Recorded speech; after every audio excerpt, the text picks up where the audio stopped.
दिल्ली की हवा जहरीली है, ये तो सब जानते हैं, लेकिन अब एक स्टडी कहती है इस जहर का सबसे पहला और सबसे बड़ा शिकार दिल्ली के पुरुष हैं।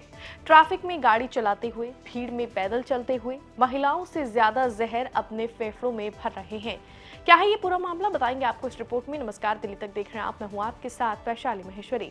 दिल्ली की Netaji Subhash university of technology और नोएडा की एक पर्यावरण कंसल्टेंसी ने 5 साल 2019 से 2023 तक दिल्ली के 39 एयर क्वालिटी मॉनिटरिंग स्टेशनों का डेटा खंगाला।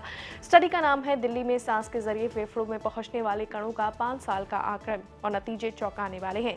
वैज्ञानिकों के मुताबिक पुरुषों की सांस लेने की क्षमता और हवा का फ्लो महिलाओं से ज्यादा होता है, और यही वजह है कि पुरुषों के फेफड़ों में ज्यादा जहरीले कण जमा हो रहे हैं।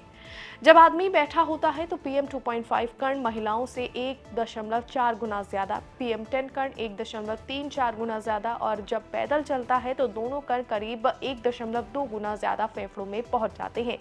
दिल्ली में फेफड़ों तक पहुंचने वाला PM 2.5 भारत के मानक से 10 गुना ज्यादा और WHO के मानकों से 40 गुना ज्यादा है।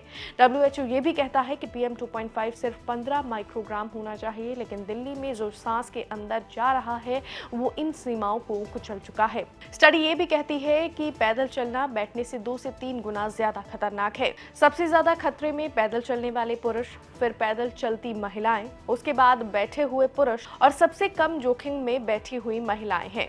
मतलब सड़क पर काम करने वाली स्ट्रीट वेंडर, डिलीवरी बॉय सबसे ज्यादा जोखिम में हैं। शाम के वक्त हालात और बिगड़ जाते हैं। शाम के ट्रैफिक में PM 2.5 39% ज्यादा, PM 10 23% ज्यादा फेफड़ों में जमा होता है, और दीपावली की रात तो हालात इतने खराब होते हैं कि फेफड़ों में जहर लगभग दोगुना हो जाता है और कई दिनों तक बना रहता है। इसके बाद औद्योगिक इलाकों में सबसे ज्यादा नुकसान, उसके बाद कमर्शियल एरिया, हरे भरे सेंट्रल दिल्ली के इलाके तुलनात्मक रूप से थोड़े सुरक्षित हैं।